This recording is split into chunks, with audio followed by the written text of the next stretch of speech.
Episode एक very creepy opening से start होता है। एक आदमी बारिश में पैलेस के पॉन्ड के पास खड़ा होता है और वो अपनी रिस्ट कट कर लेता है। पहली नजर में लगता है ये कोई नॉर्मल सुसाइड सीन है, लेकिन तुरंत रिवील होता है कि वो कोई ऑर्डिनरी आदमी नहीं बल्कि क्राउन प्रिंस है। उसकी डेथ के बाद पैलेस में टेंशन फैल जाती है। ये ओपनिंग सिर्फ शॉक के लिए नहीं है। शो यहाँ से क्लियरली बोल देता है कि पैलेस के अंदर कुछ बहुत रॉन्ग चल रहा है और जो डेथ हुआ है वो रैंडम नहीं है। पॉन्ड का लोकेशन भी इम्पोर्टेंट है क्योंकि आगे पता चलता है कि इसी जगह से पहले भी रॉयल फैमिली की मौत जुड़ी हुई है। क्राउन प्रिंस की मौत के बाद क्वीन डावेजर सबसे पहले पॉइंट आउट करती है कि ये कोई फर्स्ट इंसिडेंट नहीं है। उसके हिसाब से रॉयल फैमिली पे 30 साल पुराना कर्ज लगा हुआ है और ये कर्ज अन प्रिंसेस को टारगेट कर रहा है जो थ्रोन के लाइन में आते हैं। वो बिल्कुल श्योर होती है कि मामला स्पिरिचुअल है, सिर्फ पॉलिटिकल या मेडिकल नहीं। उसका रिएक्शन सिर्फ फियर नहीं, गिल्ट और एंगर भी दिखता है। टाइम के साथ रिवील होता है कि इस कर्ज के ओरिजिन में कोर्ट की पुरानी क्रूएल्टी, जेलसी और फॉल्स एक्यूजेशन का रोल है। मतलब क्वीन डावेजर सिर्फ विक्टिम नहीं, कहानी के पुराने सिन का हिस्सा भी है। किंग शुरू में स्पिरिट्स को ओपनली एक्सेप्ट नहीं करता। कोर्ट के सामने वो ऐसा बिहेव करता है जैसे सब कुछ रैशनल एक्सप्लेनेशन से समझ आएगा। ये डिनायल इम्पॉर्टेंट है क्योंकि उस वक्त किंग को पता होता है कि अगर सुपरनैचुरल ट्रूथ पब्लिक हो गया तो थ्रोन और कोर्ट दोनों अनस्टेबल हो सकते हैं। लेकिन अंदर से वो भी फियर होता है।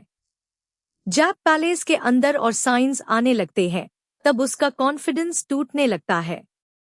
ये कॉन्फ्लिक्ट शो का एक मेजर थीम बन जाता है, power versus truth. King power को मेंटेन करना चाहता है बट ट्रूथ उससे फोर्स करता है कि वो उस चीज को फेस करे जिसे वो इग्नोर कर रहा था। Prince Yeongan power attack.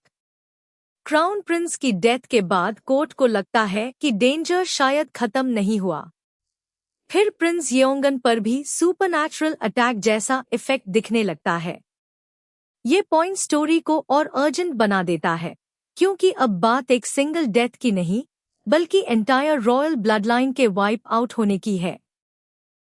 इस स्टेज पर एपिसोड ये आइडिया बिल्ड करता है कि कोई फोर्स है जो डेलिबरेटली एयर्स को टारगेट कर रही है। प्रिंस येओंगन का इलनेस या पोजेशन शो को यहाँ सिर्फ हॉरर नहीं, पैलेस सर्वाइवल ड्रामा भी बना देता है। गुचन का एंट्री।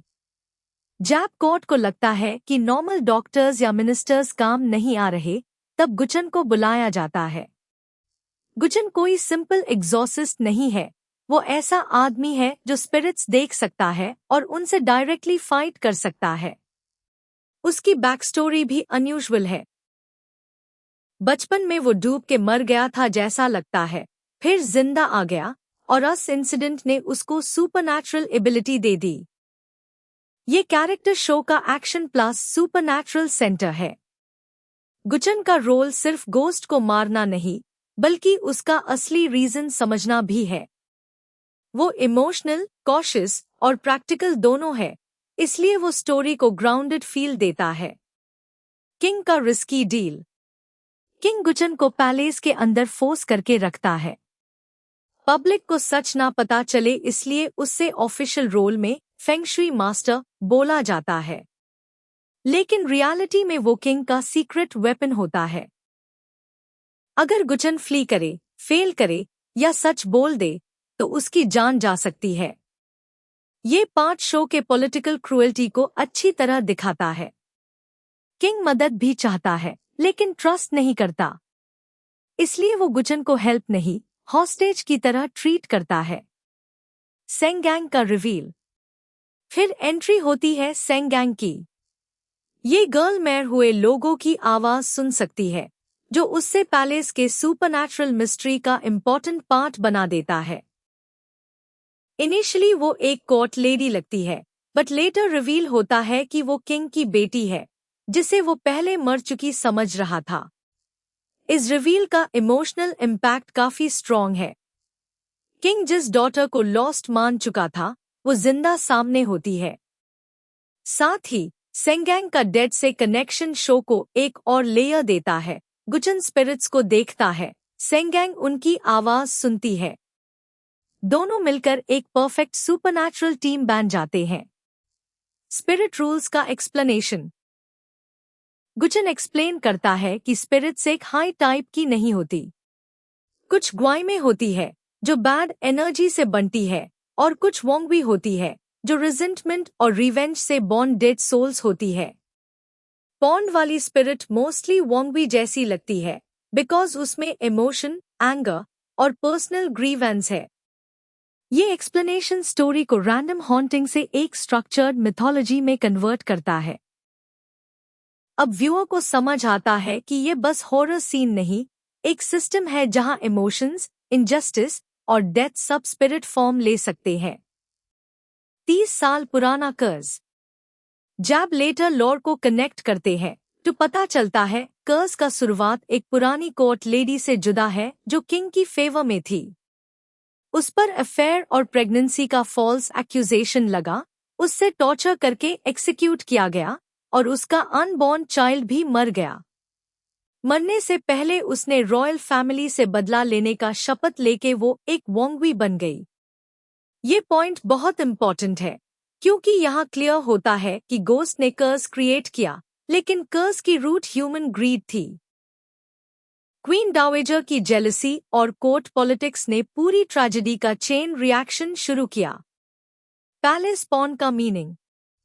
पॉन सिर्फ एक लोकेशन नहीं है, ये मेमोरी, गिल्ट और पनिशमेंट का सिंबल बन जाता है।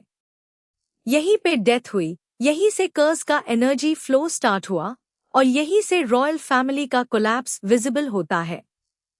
एपिसोड रिपीटेडली पॉन को दिखता है ताकि व्यूअर को लगे कि ये जगह हॉन्टेड नहीं, इन्फेक्टेड है। Peach branch scene. सेंगैंग पीच ब्रांच लाती है जो ट्रेडिशनल स्पिरिट रिपेलिंग ऑब्जेक्ट की तरह काम करती है। गुचन उससे ब्लड से मार्क करता है और स्पिरिट वर्ल्ड में एंटर करता है। ये सीन विजुअली और सिंबॉलिकली दोनों इम्पॉर्टेंट है। पीच ब्रांच प्रोटेक्शन का साइन है और ब्लड सैक्रिफाइस का। स्पिरिट वर्ल्ड में गुचन डायरेक्टली अनसीन स्पिरिट से बात करने की कोशिश करता है।